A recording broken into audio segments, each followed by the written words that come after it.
Chapter 8. At 5 o'clock the two ladies retired to dress, and at 6:30 Elizabeth was summoned to dinner. To the civil inquiries which then poured in, and amongst which she had the pleasure of distinguishing the much superior solicitude of Mr. Bingley, she could not make a very favourable answer. Jane was by no means better. The sisters, on hearing this, repeated 3 or 4 times how much they were grieved, how shocking it was to have a bad cold, and how excessively they disliked being ill themselves, and then thought no more of the matter, and their indifference towards Jane, when not immediately before them, restored Elizabeth to the enjoyment of all her original dislike. Their brother, indeed, was the only one of the party whom she could regard with any complacency. His anxiety for Jane was evident, and his attentions to herself most pleasing, and they prevented her feeling herself so much an intruder as she believed she was considered by the others. She had very little notice from any but him. Miss Bingley was engrossed by Mr. Darcy, her sister scarcely less so, and so for Mr. Hurst, by whom Elizabeth sat. He was an indolent man who lived only to eat, drink, and play cards, who, when he found her prefer a plain dish to a ragout, had nothing to say to her. When dinner was over, she returned directly to Jane, and Miss Bingley began abusing her as soon as she was out of the room. Her manners were pronounced to be very bad indeed, a mixture of pride and impertinence. She had no conversation, no style, no taste, no beauty. Miss Hurst thought the same, and added, "She has nothing, in short, to recommend her but an excellent walker." I shall never forget her appearance this morning. She really looked almost wild. She did indeed, Louisa. I could hardly keep my countenance. Very nonsensical to come at all. Why must she be scampering about the country because her sister had a cold? Her hair so untidy, so blousy. Yes, and her petticoat. I hope you saw her petticoat, 6 inches deep in mud, I am absolutely certain, and the gown which had been let down to hide it not doing its office. Your picture may be very exact, Louisa, said Bingley, but this was all lost upon me. I thought Miss Elizabeth Bennet looked remarkably well when she came into the room this morning. Her dirty petticoat quite escaped my notice. You observed it, Mr. Darcy, I am sure, said Miss Bingley, and I am inclined to think that you would not wish to see your sister make such an exhibition. Certainly not. To walk 3 miles or 4 miles or 5 miles or whatever it is, above her ankles in dirt, and alone, quite alone. What could she mean by it?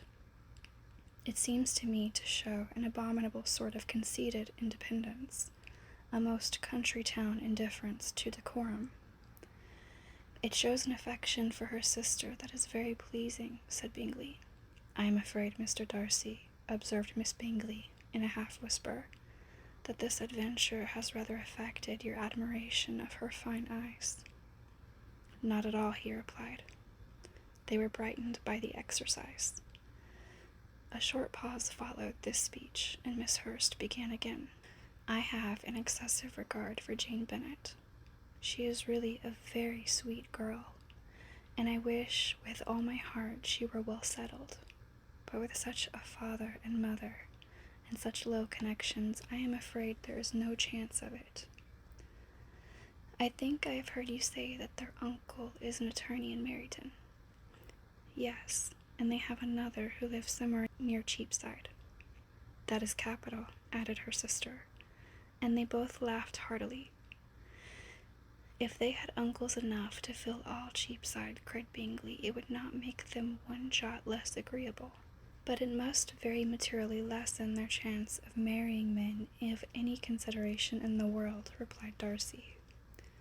To this speech Bingley made no answer, but his sisters gave it their hearty assent, and indulged their mirth for some time at the expense of their dear friend's vulgar relations. With a renewal of tenderness, however, they repaired to her room on leaving the dining parlor and sat with her till summoned to coffee. She was still very poorly, and Elizabeth would not quit her at all till late in the evening, when she had the comfort of seeing her asleep, and when it appeared to her rather right than pleasant that she should go downstairs herself. On entering the drawing-room, she found the whole party at loo, and was immediately invited to join them, but suspecting them to be playing high, she declined it, and making her sister the excuse that she would amuse herself for the short time she could stay below with a book. Mr. Hurst looked at her with astonishment. "Do you prefer reading to cards?" said he. "That is rather singular." "Miss Eliza Bennet," said Miss Bingley, "despises cards. She is a great reader, and has no pleasure in anything else." "I deserve neither such praise nor such censure," cried Elizabeth. "I am not a great reader, and I have pleasure in many things. In nursing your sister I am sure you have pleasure," said Bingley, "and I hope it will soon be increased by seeing her quite well." Elizabeth thanked him from her heart, and then walked towards a table where a few books were lying. He immediately offered to fetch her others, all that his library afforded. "And I wish my collection were larger, for your benefit and my own credit, but I am an idle fellow, and though I have not many, I have more than I ever looked into." Elizabeth assured him that she could suit herself perfectly with those in the room. "I am astonished," said Miss Bingley, "that my father should have left so small a collection of books. What a delightful library you have at Pemberley, Mr. Darcy." "It ought to be good," he replied. "It has been the work of many generations. And then you have added so much to it yourself. You are always buying books. I cannot comprehend the neglect of a family library in such days as these." "Neglect? I am sure you neglect nothing that can add to the beauties of that noble place. Charles, when you build your house, I wish it may be half as delightful as Pemberley. I wish it may. But I would really advise you to make your purchase in that neighborhood, and take Pemberley for a kind of model. There is not a finer county in England than Derbyshire. With all my heart, I will buy Pemberley itself if Darcy will sell it. I am talking of possibilities, Charles. Upon my word, Caroline, I should think it more possible to get Pemberley by purchase than by imitation." Elizabeth was so caught by what passed as to leave her very little attention for her book, and soon laying it wholly aside, she drew near the card table and stationed herself between Mr. Bingley and his eldest sister to observe the game. "Is Miss Darcy much grown since the spring?" said Miss Bingley. "Will she be as tall as I am?" "I think she will. She is now about Miss Elizabeth Bennet's height, or rather taller. How I long to see her again. I never met with anybody who delighted me so much. Such a countenance, such manners, and so extremely accomplished for her age. Her performance on the pianoforte is exquisite." "It is amazing to me," said Bingley, "how young ladies can have patience to be so very accomplished as they all are." "All young ladies accomplished? My dear Charles, what do you mean?" "Yes, all of them, I think. They all paint tables, cover screens, and net purses. I scarcely know anyone who cannot do all this, and I am sure I never heard a young lady spoken of for the first time without being informed that she was very accomplished." "Your list of the common extent of accomplishments," said Darcy, "has too much truth. The word is applied to many a woman who deserves it no otherwise than by netting a purse or covering a screen. But I am very far from agreeing with you in your estimation of ladies in general. I cannot boast of knowing more than half a dozen in the whole range of my acquaintance that are really accomplished." "Nor I am sure," said Miss Bingley. "Then," observed Elizabeth, "you must comprehend a great deal in your idea of an accomplished woman." "Yes, I do comprehend a great deal in it." "Oh, certainly," cried his faithful assistant. "No one can be really esteemed accomplished who does not greatly surpass what is usually met with. A woman must have a thorough knowledge of music, singing, drawing, dancing, and the modern languages to deserve the word. And besides all this, she must possess a certain something in her air and manner of walking, the tone of her voice, her address and expressions, or the word will be but half deserved.